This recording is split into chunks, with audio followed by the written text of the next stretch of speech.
Hello everyone, today we're going to be talking about the book of Mark. So now it's John Mark, who is a co-worker of Peter and later Paul. He got all these eyewitnesses from Peter. And some people believe John Mark was the person who came with the 5 loaves and 2 fish. Some people believe it was the Mark's upper room that in the day of Pentecost, the disciples and all Jesus' followers were in. So let's dive into the book. First, just a few quick things that John Mark has separated this into 3 parts. The first part says 1 through 8 says who is Jesus. Chapters 8 through 10 say how Jesus becomes king and who is he. Then chapters 11 through 16 finally shows you what happens, how Jesus becomes king. So let's dive in. So we go to Act 1 through chapters 1 through 8, which is in Galilee. So who is Jesus? And behold, I will send my messenger before you to prepare the way of the Lord. It's in Isaiah 40 and Malachi 3. Then we have 3 different bubbles. I'll show you the rest too later.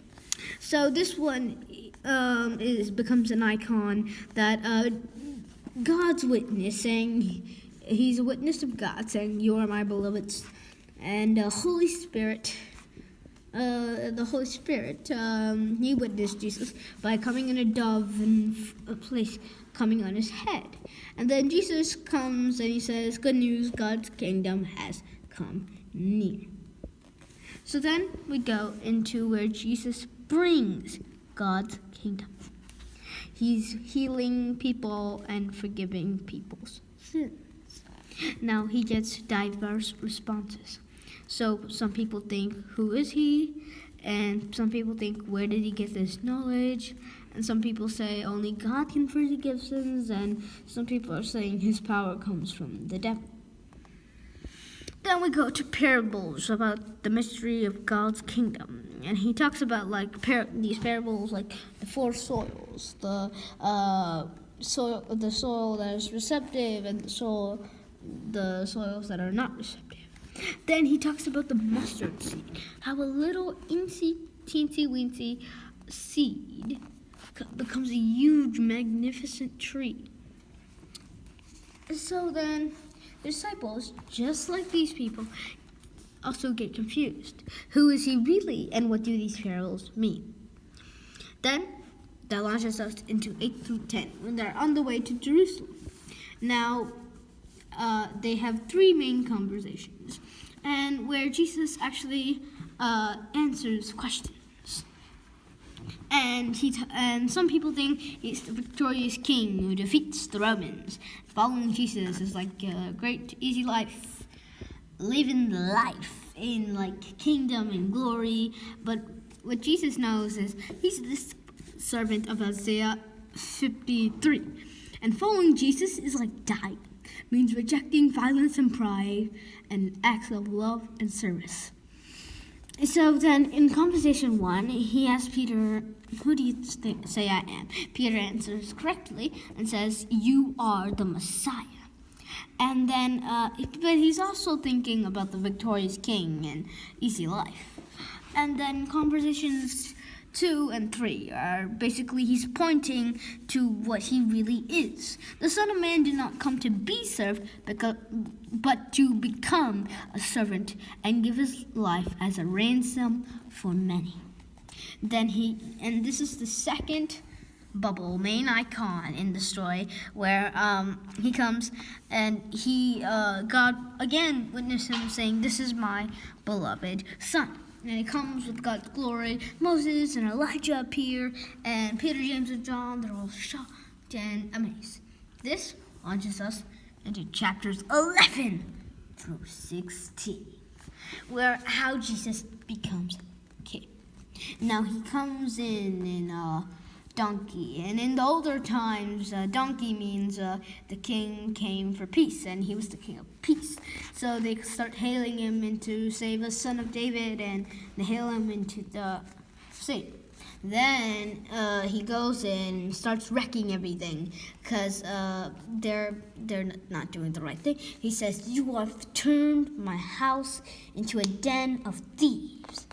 And then Jesus condemns Israel's leader, but just leads further down the path, which Israel's leaders plan to kill him.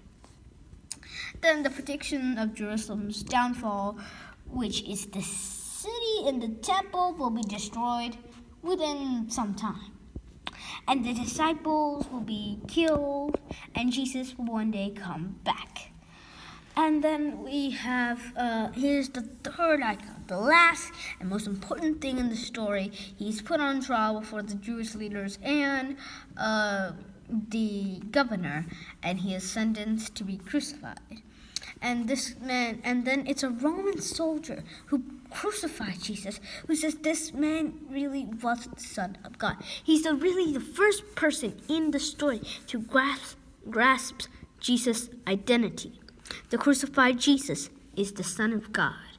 The Son of God is the Messiah. Now, these women are Mary Magdalene and some other women. They come to put spices on Jesus' body. Very light, 5:30, and they wonder how are they going to roll away the huge stone. When they come there, the stone is already moved away. And so an angel is there, and he says, "Jesus isn't here. He is risen from the dead. And will meet you up in Galilee." And now the women are confused. And they fled from the tomb in terror, telling no one, for they were afraid. The end. Now, the ending of Mark is really ended by it was late, and there's a note saying that it was later not original, it was later found, and it was only found in later manuscripts.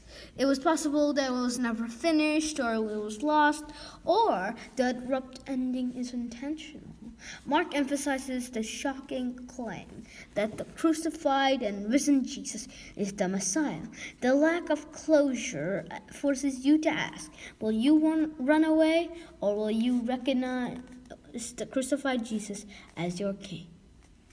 And that's what the book of Mark is all about. Thank you for watching our videos.